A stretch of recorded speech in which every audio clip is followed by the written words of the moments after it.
Notre invitée cette semaine, Pauline Marois.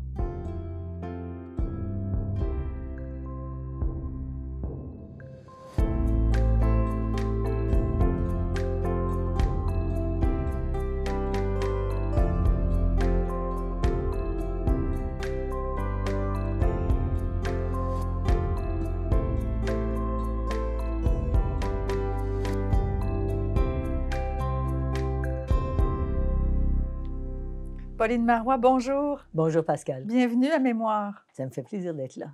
Donc, l'élection de 1994, Oui, vous êtes réélue. oui, je suis réélue et c'est encore la belle aventure qui continue. Je suis dans Taillon, on n'en a pas parlé beaucoup, hein? Oui. C'est mon comté, c'est Taillon. Mhm. N'oublions pas que c'est l'ancien comté de M. Lévesque. Mhm. Alors, je suis réélue avec l'équipe, évidemment, de M. Parizeau. C'est très... c'est très enthousiasmant. On s'en va vers l'indépendance. Il Mhm. faut dire ça. Hein. L'élection de 94, on s'en va vers un référendum sur la souveraineté. Et notre intention, c'est bien de la gagner.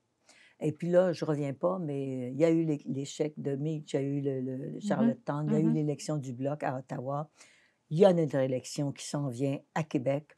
Et là, on se dit, les planètes sont alignées. Oui. Au lendemain de l'élection, évidemment, j'imagine, là, sans me prendre trop au sérieux et sans avoir un ego trop démesuré, que M. Parizeau va me nommer ministre. Mais on attend son téléphone. Mhm. Et elle me fait venir chez lui. D'ailleurs, il faisait ça dans sa campagne. Puis finalement, il a manqué de temps. Il m'a dit, Madame Marois, voulez-vous venir sur la rue Robert, je pense qu'il demeurait. Je vais chez lui, son chef de cabinet m'accueille. Et il me dit, Madame Marois, je vous propose d'être présidente du Conseil du Trésor. Ça fait plusieurs fois que les bras me tombent, mais là, cette fois-là, là, j'étais bouche bée. Moi, qui est beaucoup lié aux services sociaux, conditions de vie des femmes, bon, féminisme. Là, présidente du Conseil du Trésor, c'est comme un poste qui ne convient pas à l'image. Parce que les compétences, je crois les avoir, les connaissances aussi. Compétences, ça se développe aussi, mais connaissances, je les ai. Il dit, Madame Marois, il me dit un peu dans quel esprit il me nomme là. Il dit, je crois qu'on a besoin d'humaniser un peu les relations avec nos employés, puis avec les syndicats. Une femme, qui mieux qu'une femme? On le voit venir, là. Oui. Et puis, on a des négociations qui s'en viennent. Uh-huh. Il y a le référendum et il ne faut pas donner... donner le budget. Là. Il ne faut pas donner l'argent. On n'a pas le choix, on n'a pas de moyens. On arrivait, puis il y avait un déficit de quelques 6 milliards de dollars. Alors, il ne faut pas délier trop les cordons de la bourse. C'est pas possible. Je me fie sur vous. Alors, le chaud et le froid. Hein? La main chaude et la main froide, la main de fer dans une gante velours. Il me demandait la quadrature du cercle. Exactement. Mais évidemment, j'étais tellement estomaquée. J'ai dit, écoutez, M. Parizeau, si vous me faites confiance, je vais accepter. C'est un honneur pour moi. Le chef de cabinet me voit, on règle les petits détails techniques, dont le choix de ma chef de cabinet. On ne va pas m'imposer une chef de cabinet. Alors, c'est ma grande complice qui est là depuis des années, amie et surtout une grande professionnelle, Nicole Stafford, qui va devenir ma directrice de cabinet. On chemine ensemble depuis longtemps, mais là, ça va être au poste de première ministre. Alors, donc, je prends mes fonctions. Évidemment, encore une fois, c'est toujours la même chose. Je ne l'ai pas raconté, mais quand j'arrive dans un ministère, la première chose que je fais mes devoirs et mes leçons. Je lis tout ce qui concerne les orientations du ministère, les grandes politiques. Je ne lis pas tout dans le détail. Je passerai mon temps à faire ça pendant les 6 premiers mois. Mais nos sous-ministres nous préparent des cahiers. Et je m'informe, je me documente, je vais voir les enjeux, les défis, les priorités. Et il y a aussi chez nous, au Parti québécois, quelque chose qui est un guide précieux. On a un programme. Le Parti québécois adopte à chaque congrès un programme, le renouvelle, le modifie. Donc, et on a des engagements. On essaie de rester dans ce couloir-là. Donc, je vais rentrer. Et président du Conseil du Trésor, c'est aussi responsable de la fonction publique. C'est comme ministre responsable de la fonction publique. Donc, je vais prendre mon rôle très à cœur. Je vais beaucoup aimer ça. On va rentrer dans les négociations.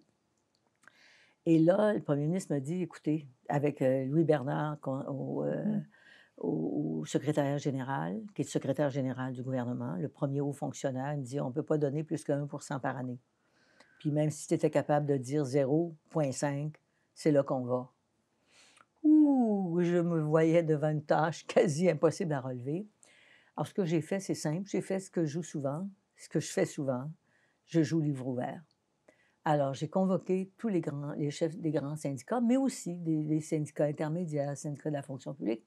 Puis, j'ai demandé à mon sous-ministre de préparer un tableau exact de là où on était dans les finances publiques. Évidemment, ce sont des données publiques de toute façon, mais mieux vaut les expliquer que simplement dire qu'elles sont là. Et on arrivait avec un déficit considérable. C'est le plus grand déficit que le Québec avait jamais fait par le gouvernement précédent, qui était celui de Daniel Johnson, parce que M. Bourassa avait quitté. Et là, je leur dis, écoutez, les livres sont ouverts, on ne peut pas vous donner des augmentations importantes. On va faire autre chose. Si vous voulez, on va essayer de travailler sur l'organisation du travail. Parce qu'on en parle moins maintenant, mais on en parle beaucoup dans le domaine de la santé. Mais c'est moins un terme qui arrive. Alors, on va travailler là-dessus. Et puis, croyez-le ou non, on est arrivé à une entente avec presque tous les syndicats, tous les grands syndicats. Ça s'est réglé comme souvent ça se règle, dans mon bureau, quelque part dans la nuit, avec les chefs syndicaux. Et on est arrivé à des hausses de l'ordre de 1,5 sur une période de 3 ou 4 ans. Donc, c'était vraiment très raisonnable. C'est ce qu'on pouvait payer. Puis, on n'était pas à l'inflation. Il n'y avait pas d'inflation. On avait toujours des règles de façon d'ajustement. J'étais très fière de ça, je dois dire. Il n'y avait pas eu de grève, il n'y avait pas eu de grandes manifs. On était arrivé convenablement à quelque chose d'intéressant.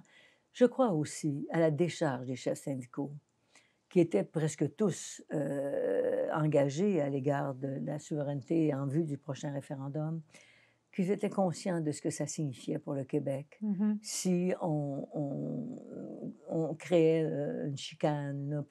Et en même temps, ce que j'offrais, honnêtement, c'était ce qu'on pouvait offrir. Et on avait travaillé aussi, et je me vois encore à des discussions qui n'en finissaient plus cependant sur comment on réorganise les tâches, comment on donne plus de latitude dans les équipes de travail, aux syndiqués qui sont là, dans les milieux hospitaliers, entre autres, dans les milieux de l'éducation. Alors, on avait réussi à faire ça, j'en étais fort heureuse. J'ai fait aussi un changement intéressant qui perdure, je crois. On a fait des enveloppes fermées pour les ministères. Ça veut dire quoi? Bon, on a un grand budget de l'État. Chaque ministère a, mettons, un ministère a un budget d'1 milliard. On dit que tu as une augmentation de 2 %. Tu ne peux pas dépasser. Bon, mais il faut que tu restes dans ton 1 milliard plus 2 %. Mais à l'intérieur de ça, si tu veux faire des changements, etc., ou quand on demande de réduction, décide comment tu veux le faire. Tu es obligé de les faire approuver par le président du Conseil du Trésor et son comité. Alors, on avait développé un nouveau concept. Donc voilà, je suis au Conseil du Trésor, se prépare le référendum.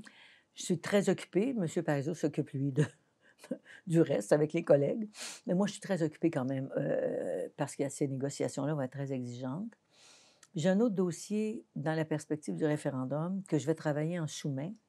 C'est comment prévoir l'intégration des fonctionnaires fédéraux. Vous savez que c'est un dossier que j'ai travaillé lorsque j'étais militante et que j'ai travaillé lorsque j'étais militante au Parti québécois dans les fin des années 70, 80.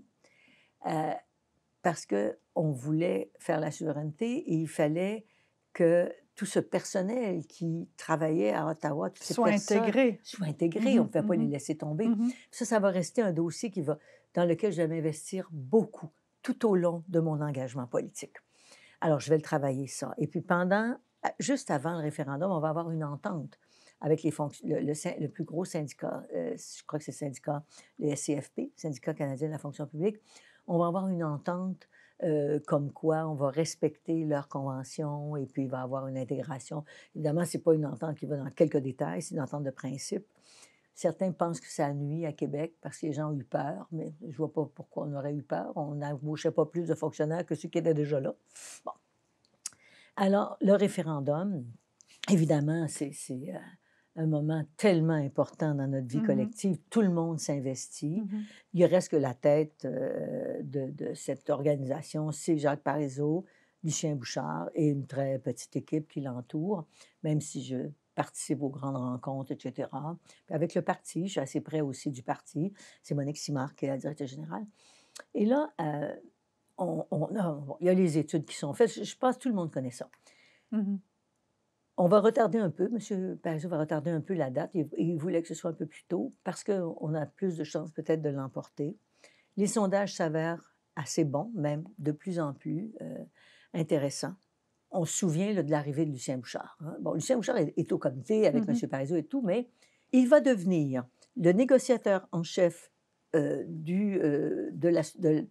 ce qui va suivre le référendum et va prendre beaucoup plus de place auprès de M. Parizeau dans la campagne référendaire. Mmh. M. Parizeau a fait preuve de beaucoup d'humilité, ce qui n'était pas ce qui était sa plus grande qualité. Mais honnêtement, j'ai beaucoup d'admiration pour ce qu'il a fait à ce moment-là. Il s'est vraiment plus mis en retrait Mmh. parce que M. Bouchard avait un tel charisme lorsqu'il intervenait publiquement. Il emportait les foules et il avait une influence sur la remontée de l'appui au référendum, ce qui n'enlevait pas tout le travail qu'avait fait M. Parizeau et tout l'apport qu'il avait encore. Est arrivé une autre chose. On s'est rendu compte, on savait déjà ça depuis longtemps, que les femmes votaient moins oui que les hommes. La raison étant celle que j'ai déjà expliquée, que je répète en 2 mots. La séparation pour une femme, c'est souvent la pauvreté, l'insécurité, la responsabilité des enfants. Or, le référendum, il faisait un parallèle avec ce qu'elles vivaient dans leur vie personnelle lorsque des choses comme ça arrivaient. Alors, ils ont dit, puis Lucien Bouchard en tête et le parti, on dit il faut qu'il y ait une figure féminine, une femme qui va envoyer un message comme quoi on va prendre soin de vos familles. C'est vos conjoints, vos enfants qui vont être gagnants. Pour les Vous rassurer. allez pour les rassurer. Et donc, je vais entrer de plein pied dans la campagne. Comme je dis, parfois en sandwich entre M. Parizeau et M. Bouchard, c'était très inconfortable. Mais j'avais bâti un discours qui se tenait bien.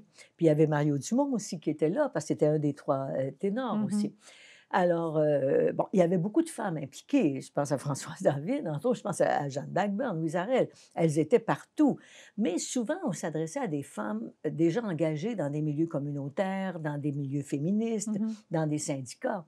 Quand on avait devant la travailleuse qui avait des enfants, la mère de famille, c'était là que on sentait que la réticence était élevée de la Ah part oui, des femmes. d'accord. D'accord? C'est moins les femmes engagées, les femmes, les féministes, les femmes. Mais celle qui euh, se sent, euh, se sent concernée personnellement, puis en se disant, est-ce que ma famille va être perdante? Plus Ah voilà, vulnérable, et plus vulnérable. vulnérable. Donc, Mmh. je vais jouer ce rôle-là. Nous perdons le référendum. Bon, je ne raconterai pas toutes les peines que nous avons vécues, les tristesses. Euh, et M. Parizeau décide de quitter. Mmh. Je n'étais pas d'accord, je l'ai dit dans mon bouquin, ma bio, je n'étais pas d'accord parce que je croyais qu'avec un résultat comme celui-là, il avait la responsabilité de rester puis de franchir une autre étape. Parce que là, on pouvait miser sur le fait qu'on avait un rapport de force très grand Mmh. pour dire, là, écoutez, on a quand même eu 49,6 des voix ou 0,4. Alors là, vous nous enlevez. Vous devez nous consacrer des pouvoirs, c'est-à-dire, on devait nous transférer des pouvoirs, etc. Il ne l'a pas fait. Il avait pris sa décision avant. Il faut dire que c'était l'œuvre de sa vie. On peut en remettre. Bon. Mais il quitte. J'étais en désaccord. Il s'en va. Et là, qui va prendre la relève? Évidemment, j'y songe, puisque j'ai déjà été candidate, et puis je suis un peu plus aguerrie, j'ai Mais plus oui. d'expérience. J'y songe. Je sais que Bernard Landry y songe aussi. Et puis apparaît la possibilité que Lucien Bouchard vienne. Et là, pour moi, ça ne se posait même pas. Je ne peux pas imaginer d'être candidate en même temps Contre que lui, lui, contre oui. lui. Non, Mhm. impossible. Je l'ai appelé et je lui ai dit, j'ai dit, Lucien, si tu décides de venir, tu vas avoir mon appui. Bon, c'est sûr que je pense que Bernard Landry aurait voulu y aller. Mhm. Si je l'avais appelé Bernard, j'avais dit, si tu y vas, je vais t'appuyer, il serait allé probablement. Mhm.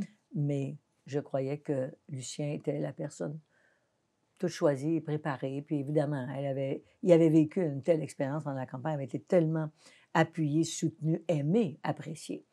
Mais là, il se passe autre chose. M. Parizeau, avant de quitter, et qui me concerne et qui va m'atteindre beaucoup, M. Parizeau, lorsqu'il décide qu'il s'en va, le lendemain de sa décision, il remanie son conseil des ministres. Et vous vous souvenez, il y avait eu un petit événement un peu malheureux avec Bernard Landry et des jeunes femmes immigrantes. Il décide de faire un petit brassage dans son cabinet. Alors, parce que Bernard Landry était ministre responsable des communautés culturelles. Alors, M. Parizeau fait un remaniement. Il me demande d'être ministre des Finances. Là, président du Conseil du Trésor, c'était déjà pas mal. Mais là, ministre des Finances, je ne comprenais pas trop. Je crois que M. Campeau était un homme de grande envergure, de grande qualité. Mais ce n'était pas un homme qui, au plan, je dirais, de la représentation politique, tu sais, c'est un ancien haut fonctionnaire, président de la Caisse de dépôt et de placement. Il avait moins le profil d'un ministre qui fait des démonstrations publiques, bon, etc. C'était lui qui était là à ce C'était moment-là? lui qui était ministre des Finances. Alors, Jean a été très malheureux, puis il ne m'a pas pardonné au début, mais moi, je n'avais rien fait pour ça. Je n'avais pas frappé à la porte de M. Parizeau, je vais être ministre des Finances. J'étais très bien présidente du Conseil du Trésor, je venais de réussir les négos, on passait à autre chose. Alors, bon, OK, oui, M. Parizeau, je me suis dit, il va m'aider, parce que, écoute, ministre des Finances, c'est pas rien. M. Parizeau s'en va en mars, quelque chose comme ça. En tout cas, Lucien arrive en mars. Et là, tout le monde me dit, il ne gardera pas ministre des Finances. Là, moi, je dis, ben non, pourquoi il ne me garderait pas? Je suis capable. En plus, j'avais préparé tout ce qu'il fallait pour le budget. J'étais partie en vacances avec 2 grosses valises ministérielles, en vacances au Mexique avec mes enfants. Je ne leur ai pas parlé des vacances. Ils ont dit, maman est en train de capoter. J'ai dit oui, parce que je suis ministre des Finances. Puis il faut que je possède mes dossiers. Alors, j'étais partie, évidemment pas avec des dossiers confidentiels, mais avec tout ce qui pouvait exister au ministère qui me permettait de m'approprier. Ben oui. Alors, pour préparer mon budget, etc., Lucien arrive, premier ministre, tout va bien. Il constitue son cabinet et il m'appelle. Il m'a dit, Pauline, parce qu'on se tutoyait, on s'est toujours tutoyé, Lucien et moi. Jamais j'ai tutoyé M. Parizeau, ni M. Lévesque, encore moins. Il me dit, j'aimerais ça que tu sais, il dit, moi, il y a un dossier là, qui est tellement fondamental pour moi. C'est notre avenir. Puis je trouve que ça ne va pas bien. Puis il dit, je voudrais que tu sois ministre de l'Éducation. Là, les bras ne me sont pas tombés, j'ai pleuré. Vous n'étiez pas contente? Ah, j'étais malheureuse. Enfin, je n'ai pas pleuré devant lui. Je suis quand même capable de me retenir un peu.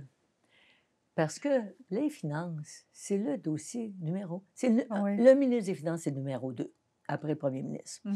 C'est un poste prestigieux, c'est un poste important, c'est un poste de contrôle, c'est un poste d'influence majeur. On n'a pas beaucoup on n'a pas de clientèle autre qu'un peu les gens d'affaires, etc., des manifestants contre certaines politiques fiscales, mais on dirige pas mal notre barque. Et c'est un poste d'influence. Puis on décide des grandes orientations du gouvernement. Si on met 10 du budget de plus à tel endroit, puis le président du Conseil du Trésor en fait, mais le ministre des Finances en fait plus encore. Vous êtes plus près du pouvoir. Ah, absolument. Alors, évidemment, puis en plus, ministère de l'Éducation, qu'est-ce que je connais en éducation? Il me dit, non, écoute, tu as une sensibilité, tu as des enfants. Bon, alors là, j'ai pleuré toutes les larmes de mon corps. Poste prestigieux, je suis démis de mes fonctions. Donc, c'est une démotion. C'est ça. Et je m'en vais à l'éducation où je ne connais rien. Qu'est-ce que je vais faire là? Pourtant, vous allez faire des grandes choses à l'éducation. Parce que je prends la mesure de ce que ça signifie. Là, je me suis calmée. Puis, oui, je suis calmée. Je, Pauline Marois, affirme solennellement que je remplirai les devoirs de ma charge de ministre de l'Éducation avec honnêteté et justice. Et dans le fond, je me suis mis à réfléchir. J'ai 4 enfants. Donc, je connais ça un peu quand même. Ça me préoccupe beaucoup. Je veux que mes enfants réussissent. Je veux que notre système soit le meilleur. J'avais décidé dans la vie déjà depuis un moment que mes enfants iraient à l'école publique, que moi, je croyais à notre école publique. Fait que je me mets à l'ouvrage. Puis je vais aller m'approprier les dossiers, comme ce que je fais toujours, rencontrer mes sous-ministres. Alors, nous sommes en plein état généraux de l'éducation. Guy Bisaillon avec une femme, mère de famille et coprésidente. Elles sont coprésidents de cet État généraux qu'a demandé le gouvernement du Parti québécois. C'est Jean Garon qui a donné le mandat. Jean Garon était ministre de l'Éducation.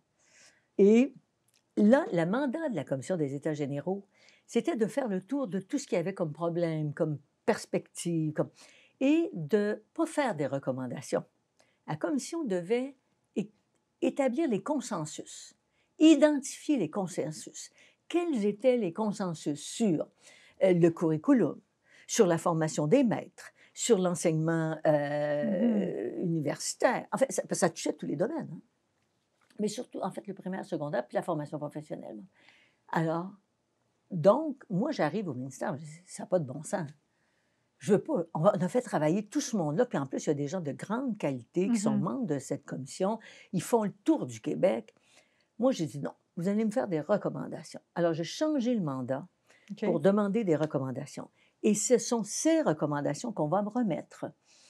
Et je crois que les recommandations viennent en 97. Nous tenons une grande table ronde, un grand forum, un sommet. Et on me remet les rapports de la commission. Il y a 10 chantiers, il y a 10 rapports qui concernent la petite enfance. On nous demande de faire la maternelle plein temps à 5 ans. Le rapport parent proposait ça, là. Hein? On était en 96, 97, et puis c'était à demi-temps. Reviser le curriculum du primaire secondaire pour augmenter le temps consacré aux matières de base, français, mathématiques, sciences, histoire. Il y a des recommandations sur les commissions scolaires. Oui. On croit que les commissions scolaires ne devraient plus être de foi catholique ou protestante, mais elles devraient être laïcisées et être organisées sur une base surtout linguistique. Ensuite, on nous recommande de les réduire, de reviser. On nous recommande un nouveau programme de formation professionnelle. On nous recommande un nouveau programme de formation des adultes et de formation continue. Puis il y a 2 ou 3 autres volets. Donc, là, pardonnez-moi. Tout un rebrassage. Un projet extraordinaire. C'était un beau rapport. C'était bien fait. C'était bon. Je pense qu'on nous propose aussi la gratuité scolaire dans les universités. Mais ce ne sera pas possible. Bonne idée. Très bonne, excellente idée, je suis d'accord, mais c'est impossible à cause des moyens qu'on a à l'époque, puis encore maintenant, malheureusement. Alors moi, je vais ramasser ça, puis je vais faire 7 grands chantiers avec ça, dont la maternelle plein temps, bien sûr, et on va reviser le programme du primaire et du secondaire, puis on va introduire de nouveaux concepts qui ont choqué, mais qui sont là. À mon point de vue, ça reste tellement fondamental. Acquérir des compétences transversales. Les gens se sont bidonnés, ont rigolé. Qu'est-ce que c'est, c'est de savoir communiquer, de savoir organiser son travail, de savoir travailler en équipe, de savoir faire des synthèses. J'oublie ça parce que ça m'a tellement heurté. C'est un peu la base de l'éducation. Il me semble que si on n'est pas capable de faire ça, l'éducation, c'est savoir-être, savoir-faire et savoir-vivre ensemble. C'est 4. Savoir, bien sûr. Puis là, on m'a accusé que je voulais empêcher les enfants d'apprendre. Non, on n'apprend plus maintenant. On apprend comment? Ben non, voyons. On apprend notre français, on apprend. En plus, j'ai augmenté les heures consacrées au français, aux mathématiques, aux sciences, et j'introduisais l'enseignement de l'histoire tout au long du curriculum. L'École montréalaise, on avait un chantier spécifique pour soutenir mieux l'École montréalaise parce qu'elle était aux prises avec plus de défis que les autres. La pauvreté, l'intégration de nouveaux Québécois. C'était la francisation, l'existence de commissions scolaires catholiques, protestantes, francophones, anglophones. Alors, je vais prendre cette réforme-là à bras-le-corps et je vais retenir un certain nombre de ces propositions. Je vais changer la loi. La loi de l'instruction publique a été revue au complet. Je pense qu'elle n'a pas été changée beaucoup depuis ce temps-là. Je vais engager un échange, une discussion avec Ottawa. Les commissions scolaires vont devenir linguistiques, ce que tous les ministres s'étaient cassés les dents là-dessus, y compris Claude Ryan. Alors là, je me disais, si Claude Ryan n'a pas réussi, je ne réussirais pas. Mais j'ai essayé pareil. Sur, d'ailleurs, une proposition d'un de mes collaborateurs, Claude Plante, qui est un ami à moi. Il était dans mon équipe de cabinet. Et il m'a dit, avec Esther Gaudreault, qui avait travaillé avec Jacques Brassard, qui était aux affaires intergouvernementales canadiennes, pourquoi on n'essaie pas un amendement constitutionnel? Parce qu'on ne réussira pas à changer le statut des commissions scolaires si on n'a pas... Parce qu'on voulait là, que ce soit des commissions scolaires francophones ou anglophones, et c'était fini le statut de catholique ou protestant. Bon. On dit, il faut aller à Ottawa. Alors, on a fait travailler nos juristes et ça a fonctionné. C'est Jacques Brassard qui est allé chercher le grand certificat, mais on a gagné notre cause. Alors, ça a été un moment magique, finalement, l'éducation. Oui, donc vous avez apprécié. Ah, plus qu'apprécié. Oui. Si vous me posiez la question, quel est le ministère que vous avez le plus aimé présider ou diriger? C'est sûr, nos sous-ministres qui dirigent, hein? Nous, on oriente. C'est l'éducation. De tous. De tous. Des finances, de la famille, de tous. C'est l'éducation. Parce que l'éducation, c'est l'avenir. Parce que l'éducation, c'est la différence dans la richesse des nations. L'éducation, c'est la différence dans la qualité de vie des gens, dans l'égalité des chances, qui est mon leitmotiv. Votre terreau aussi. Mon terreau. C'est ça, parce que plus on est formé, plus on peut choisir, plus on peut faire reculer les limites de la pauvreté. C'est extraordinaire. Alors, pour terminer sur cette extraordinaire expérience, je suis entrée en pleurant et je suis partie en pleurant. Ah, mais pas pour les mêmes raisons. Au contraire. Oui. Pauline Marois, merci de cet entretien. Ça m'a fait plaisir.